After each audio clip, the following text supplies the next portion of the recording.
¿Qué tal? Seguimos con nuestro texto de Harris. Ahora es el momento para el capítulo 11, grupos estratificados, clases, castas y minorías y etnias, ¿no? Bueno, este capítulo nos va a hablar de las formas en las que se organizan socialmente las personas a través de ciertos códigos y ciertas formas de poder que se van a ver expuestas en ciertos accesos a tecnologías, a recursos, a opiniones de los demás, a poder sobre el entorno, sobre los otros, etcétera, ¿no? Este capítulo va a empezar hablándonos de las clases sociales. Todos lo hemos escuchado, incluso habremos mencionado muchas veces la palabra para clasificar ciertas formas de organización, ¿no? Nos va a decir que toda sociedad está dividida en clases en las cuales por lo menos existirán dos, ¿no? La que la dominante y la dominada, por decirlo de alguna manera, ¿no? O sea, básicamente es mínimo esas dos. Después pueden subdividirse entre muchísimas más, pero mínimo tendrán que estar esas dos, ¿no? Una clase nos dice es un grupo de personas que se relacionan de manera similar con el aparato de control, ¿no? Y esta similitud tiene que ver con la distribución de la riqueza y los privilegios al acceso de los recursos y de la tecnología. Entonces la clase social es un grupo de personas que tienen un mismo accionar de control o poder sobre su entorno y sobre los demás habitantes del entorno social, ¿no? Entonces ahí tiene que ver la naturaleza y la energía, ¿no? Tanto como la sociedad de las personas y los avances científicos, teóricos, prácticos, etcétera, de cada sociedad, ¿no? Habrá otras formas de subdividir, que podrá ser por sexo y por edad, pero eso no les vamos a poder dar el nombre o el estatus de clase social, puesto que no son parámetros que influyen como sí influyen en las clases sociales, ¿no? Desde luego que más bien hay mujeres que pertenecen a una clase social y mujeres que pertenecen a otra, hombres que pertenecen a una clase social, hombres que pertenecen a otra, niños de una cierta clase social, niños de otra, y no se podría hablar de una clase social de niños, de una clase social de mujeres, de una clase social de hombres, de clases, etcétera, etcétera, de esas cosas, ¿no? No sería pertinente con la con, con el descifre del concepto que acabamos de hacer, ¿no? Bueno, ahora vamos a ver que hay aspectos tanto EMI como ETIC en las clases sociales. Los aspectos, digamos, EMIC nos dice que para pertenecer o para estar en una clase social debe de haber un símbolo de identidad, un signo de identificación para con ella. O sea, uno debe de asociarse y de asumirse como tal, ¿no? Es decir, uno debe de reflejarse en ella, ¿no? Eso sería de manera émic. De manera ética podríamos decir que no es necesario, o sea, pueden ser opuestos y solo compartir los mecanismos o posiciones.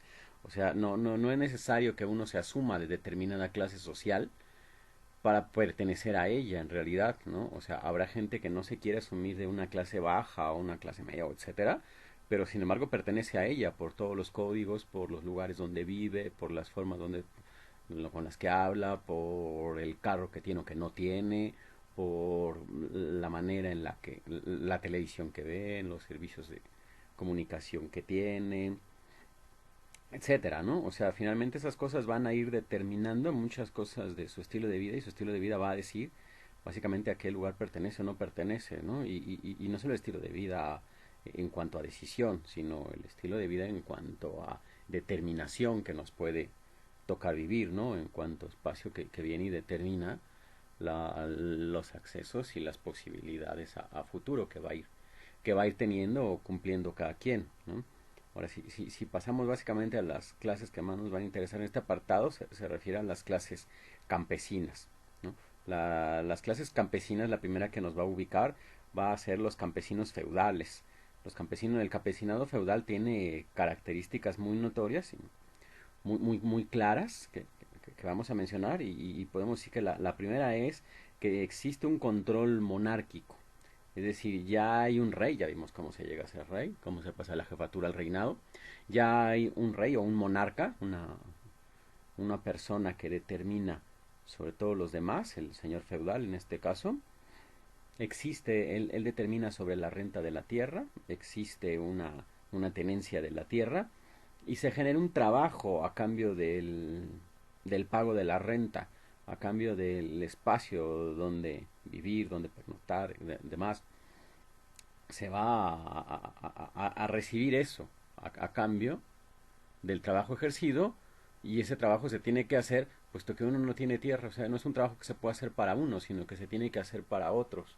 O sea, el campesino feudal básicamente podría ser un explotado para una manera de ver, para una manera de ver, vamos a ver, o sea, si tomásemos una explicación marxista, se diría que pues existe un proceso de explotación, pues el trabajador produce más de su ganancia, lo que el marxismo llama plusvalor, plusvalía, ¿no? O sea, cuando uno está, el obrero, pensemos, en este caso el campesino, cuando el campesino está labrando todo lo que tiene que, que producir al día, en realidad él está produciendo una ganancia que rebasa lo que él está consumiendo, lo que él se le está aportando, lo que él se le está dando. O sea, pongamos un ejemplo, ¿no? Si yo organizara una empresa de ventas por internet que están proliferando demasiado, y los pongo a todos ustedes a trabajar, vamos a suponer, pues por cada producción que hagamos, por cada platillo que elaboremos, tenemos una determinada ganancia, ¿no? Un determinado número de eso, de dinero, y de ahí tendrá que salir a ustedes para pagarles. Pongamos que cada platillo que ustedes elaboran, para hacerlo más fácil, hagamos números cerrados, vale, tiene un costo de 100 pesos para nuestro consumidor. Pero el costo de producción, o sea, lo que yo me estoy gastando para ese platillo, lo que yo tuve que comprar, y el sueldo de ustedes y demás, de ese platillo, pues estará haciendo, ya contando sueldos, contando todo, pongamos son 50 pesos, ¿no? Entonces me sale el 50% libre, otros 50 pesos. Si en ese lapso lo que se les paga a ustedes son 200 pesos por día, y ustedes preparan pues 20 platillos por día, pues empezamos a ver que con los primeros 4 platillos se pagó su sueldo. O sea, ya está pagado el sueldo de todos ustedes y los 16 platillos más que hicieron y las demás horas que se tardaron en elaborarlos, esa es una ganancia extra, esa es una ganancia más, un plus valor, una plus ganancia, ¿no? Una plusvalía. Yo estoy viviendo entonces yo capitalista estoy viviendo de esa ganancia, es una ganancia para mí completa, ¿no? Y lo que estoy haciendo es despojarles a ustedes, pues ya no solo del beneficio de su trabajo, sino hasta de su tiempo y de su vida, porque esas horas que ustedes que ustedes estuvieron empleando para hacer más platillos, las pueden haber empleado en su familia, en sus tareas de aquí de internet, etcétera, etcétera, para otras cosas, ¿no? Que finalmente yo los he despojado porque pues ya no tuvo beneficio para ustedes, sino solamente para mí. Eh, se les dio una pequeña cosa y nada más, ¿no? Bueno, desde ese lado, desde la plusvalía, desde que exista esa plusvalía, siempre va a haber una cuestión de explotación, siempre va a haber una cuestión de despojo, ¿no? Entonces nosotros podemos identificar que este despojo está dado ya no solo por la plusvalía, sino nosotros podemos hablar de explotación clara en las formas de campesinado, en cualquier forma que me digan, si nosotros empezamos a identificar 4 factores. El primero sería que tiene que haber una privación de las clases subordinadas, clases trabajadoras o como les quieran decir. Tiene que tener ciertas privaciones a los recursos, a las necesidades que va teniendo para su mejor desarrollo de vida. Canasta básica le podemos llamar. Las clases, del segundo factor es que las clases dirigentes tienen que ostentar lujos, tienen que poseer lujos, es decir, excedentes, como esta plusvalía, excedentes de energías para producir, excedentes de influencia sobre su entorno, excedentes de bienes, que es lo más notorio, ¿no? Muchos carros, etcétera, etcétera, carros del año, celulares carísimos, bla, bla, ¿no? O sea, los dirigentes deben de gozar de ciertos lujos. El tercer punto es que esos lujos de los que goza la clase dirigente dependan de la clase baja, es decir, dependan del trabajo o de la producción del otro, no dependan directamente de la de uno, sino de la del otro. Y es ahí donde sí hay un despojo, por eso hablamos de explotación. Y el cuarto factor va a ser que las privaciones de la clase trabajadora sean consecuencia de la negación de la clase dirigente por un reparto más equitativo, por un salario más justo, por un número de horas menor al trabajo, etcétera, ¿no? Diferentes cosas desde ese lugar. Si nosotros tenemos esos puntos, hay una serie de explotaciones. Ahora, habrá otra idea, ¿no? Que Dalton, mencionado en nuestra lectura, habrá de rebatir y que dirá, pues no, el campesino feudal no era un campesino explotado, no era un trabajador explotado, puesto que había una concesión, que se les otorgaba una concesión para trabajar la tierra, entonces tenían cierta libertad sobre su propio trabajo, ¿no? Se les daba una protección completa en cuanto a militar, o sea, para ser protegidos de invasiones de otros lugares, en cuanto a protección interna, un sistema judicial, por decirlo de alguna manera, o sea, policial, jurídica, se les protegía de querellas, de problemas, y también había incluso protección hasta en caso de desastres. No solo era de las propias problemáticas de seguridad y demás, sino también de su seguridad alimentaria, ¿no? En caso de que ocurriera algo con la producción, ellos tenían asegurado su sustento más alimental, más elemental, perdón, ¿no? Y aparte había eh, fechas, momentos de redistribución en cuanto a los, digamos, los alimentos de los días del Señor, donaciones en diferentes festines que se daban, Navidad, regalos de cosechas, cuando la cosecha era muy abundante podía hacerse una redistribución, etcétera, ¿no? Bueno, ahí tenemos dos formas de verlo. Lo que sí, más allá de si existía o no la explotación en estos campesinos, ya empezamos a ver que con esos dos nosotros podemos empezar a pensar nuestro momento, ¿no? Nuestro entorno, nuestra propia experiencia, nuestra propia realidad, para saber si estamos pasando por procesos de explotación o no, y en qué medida se está dando la explotación, en qué aspectos sí se da, en qué aspectos no. Porque lo que estamos viendo aquí es que esto tiene que ver con el acceso a los bienes, a los recursos, al poder y al control de las personas, porque finalmente el control es poder y el poder, quien tiene poder es quien puede determinar sobre las acciones de los otros, sobre los usos de la energía que está, son tres puntos, y el primero es las acciones de los otros, el segundo son los usos de las energías que están, y el tercero es la propiedad de los recursos naturales, ¿no? El acceso a ellos que se va teniendo. Si nosotros tenemos un buen nivel de esos tres, tenemos un alto nivel de poder. Si nosotros tenemos un mal nivel de estos, tenemos un bajo nivel de poder.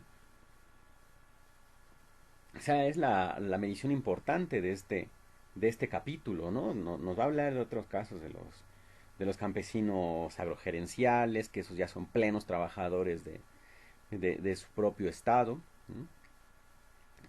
Los campesinos capitalistas, que son los que más nos van a interesar a nosotros, ¿no? Porque son los que ya nosotros tenemos. En ellos ya se puede comprar y vender la tierra, eh, su trabajo, pueden adquirir comida de diferentes lugares sin ningún tipo de problema, no dependen de un solo distribuidor y demás. Entonces el campesino capitalista es pues como un mini empresario, ¿no? Como un microempresario casi casi, ¿no? O sea, que maneja una tenencia de la tierra, que puede negociar con ella, ¿no? Que puede ser dueño, puede rentarla, puede ocupar de diferentes formas, ¿no? Hay un predominio de la producción masificada, o sea, ya no basta una soberanía alimentaria, sino se tiene que pensar en la soberanía alimentaria de los demás, o sea, se tiene que pensar en excedentes de producción, y cada uno tiene que pelear por su propia plusvalía, porque finalmente es la que le va a dar mayores libertades. Ya vimos que quien tiene el acceso al capital, pues es quien sí puede gozar de su tiempo, quien no, y le toca venderse a sí mismo como fuerza de trabajo, es quien no tiene acceso directo a su tiempo, porque lo tiene que vender, porque los beneficios de las clases dirigentes requieren de su explotación, requieren de su tiempo de trabajo socialmente necesario, ¿no? Entonces es ahí donde va a estar todo el juego. El campesino capitalista pues también tiene que tratar de manejar esas reglas de juego, de ser propietario, de producir su propio plusvalor para poder ser libre de sus tiempos, de sus decisiones y de los accesos que vaya queriendo y requiriendo, de los recursos y de los bienes y servicios. Esto lo va a lograr a través de una modernización tecnológica, o sea, de una masificación de la producción, ¿no? Esos son puntos elementales que no estaban precisamente en los campesinados feudales, ¿no? Entonces, ahora, los campesinos capitalistas lo que van haciendo es pues van mostrando sus ciertas resistencias a, a estas cuestiones, ¿no? Van mostrando sus ciertas resistencias a lo que hace el sistema para con ellos, las formas en las que el sistema social opera, ¿no? Y entonces ahí podemos ver que hay mucha resistencia a ciertos cambios. ¿Por qué? Pues porque ya han venido malas experiencias, porque la organización de otra clase social pues siempre va a dar ciertas desconfianzas. No es lo mismo que venga la organización de mi clase social directa. Caso concreto me llevó a mí a tocar en trabajos de campo donde había mucho rechazo a las formas de la política de partidos cuando llegaban a ciertas comunidades indígenas, ¿no? Y en muchas, a pesar de ciertos beneficios que les traían como alimentos, despensas, etcétera, era preferible no aceptarlas porque daban a perder más, porque finalmente lo que había era demasiadas disputas por el valor, por el poder entre ellos, por quererse ya sentir que pertenecen a la otra clase dirigente, ya no a la del campesino que está trabajando en su día a día. Es decir, perdían mucho. Entonces preferían a veces no ganar una cierta cosa cuando estaban en campañas, pero conservar una cohesión social fuerte, una organización social poderosa todavía, donde hubiera más solidaridad entre ellos. Esas cosas van pasando en los pequeños grupos, ¿no? En estas clases. Porque finalmente lo que está ahí es un deseo de movilidad que los viene a fracturar, que los viene a estratificar, que los viene a segmentar, a dividir. Porque todas las clases sociales pues, también tienen que pensar en su movilidad, ya sea ascendente o descendente. Y entonces tendrá que haber ciertas precauciones, ciertas previsiones para no bajar del acceso al poder, que sería la pertenencia a cierta clase, y para poder subir en la medida de lo posible a ese acceso al poder, avanzar en clase social, una movilidad social, ¿no? Que puede ser horizontal y vertical, nosotros ya depende cómo lo vayamos determinando, ¿no? O sea, si es para arriba, para abajo, tendríamos que hablar de mayor o menor poder. Si es, pues ya a ras de cancha de todos, pues ya tiene que ver más bien con los estilos y los manejos de su propia vida, ¿no? Entonces no necesariamente tener más poder, sino la forma en la que se usa el poder con el que se tiene. Y eso podrá ser una movilidad social. Ahí estaremos hablando no de culturas tal cual, sino de los procesos de subculturas. O sea, porque todos pertenecemos a una cultura en general, pero como la manera en la que nosotros vayamos llevando nuestro estilo de vida nos va a convertir en subculturas. Por eso cuando nosotros nos hablan de que las tribus urbanas, que todo, nosotros no son subculturas, no contraculturas, porque no son una forma totalmente diferente, siguen utilizando el dinero, siguen teniendo empleos, etcétera, siguen con los cánones de la cultura dominante, ¿no?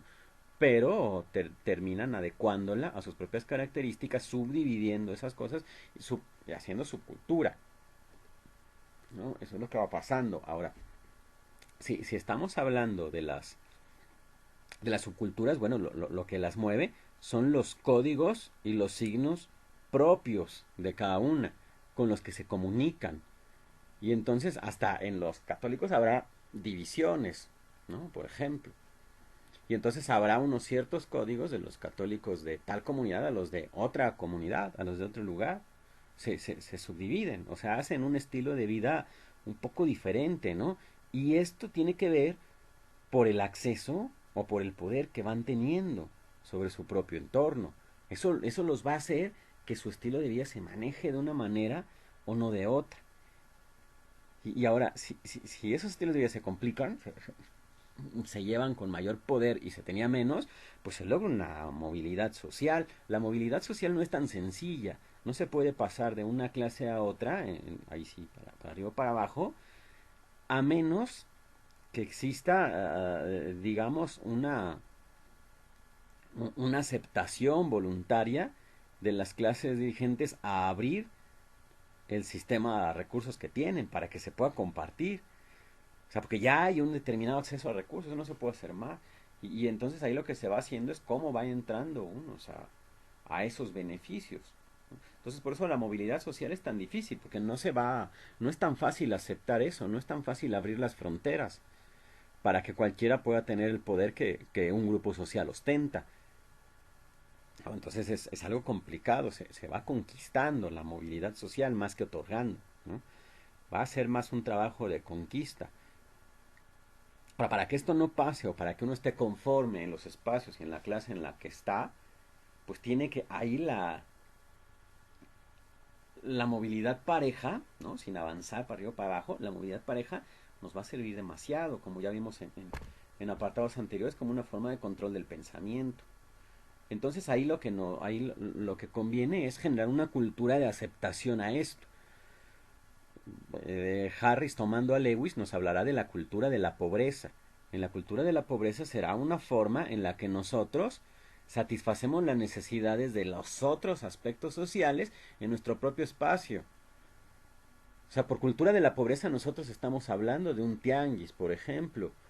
Nosotros estamos hablando de yo no puedo tener unos tenis de tales características que yo deseaba, pero sin embargo aquí está la marca homóloga, pirata, la marca no legalizada, pues que la imitó y entonces yo ya puedo comprarla. A lo mejor no puedo ir a la tienda específica donde venden este producto caro, pero me voy al tianguis y encuentro el equivalente en el mercado negro.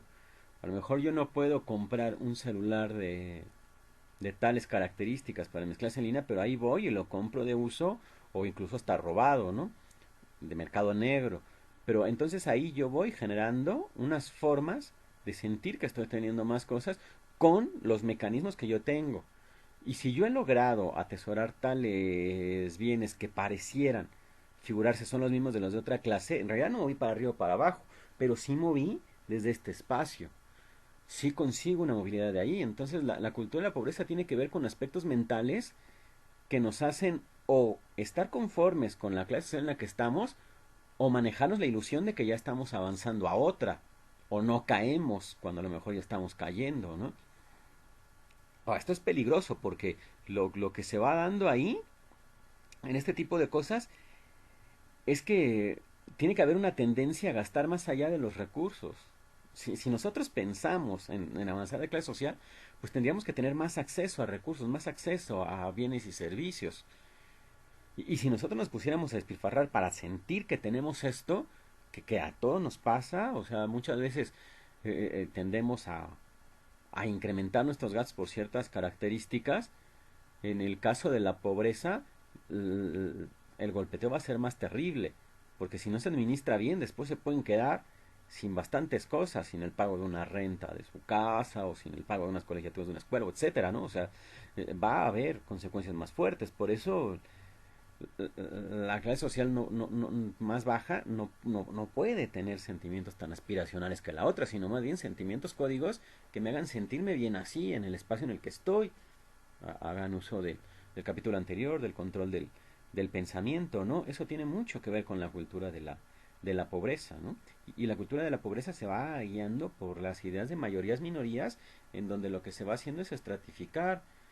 Y entonces si son una cierta mayoría, pues luchan por un acceso al recurso. Si son una minoría, pues va a tener más dificultades para poder tener un acceso al recurso, si es que no lo tiene. O sea, para poder entrar sobre de eso. Este juego de mayorías minorías termina siendo a veces ¿cómo decirlo? Pues una idea nada más de justicia, pero que no es tan justa la mayoría de las veces, ¿no?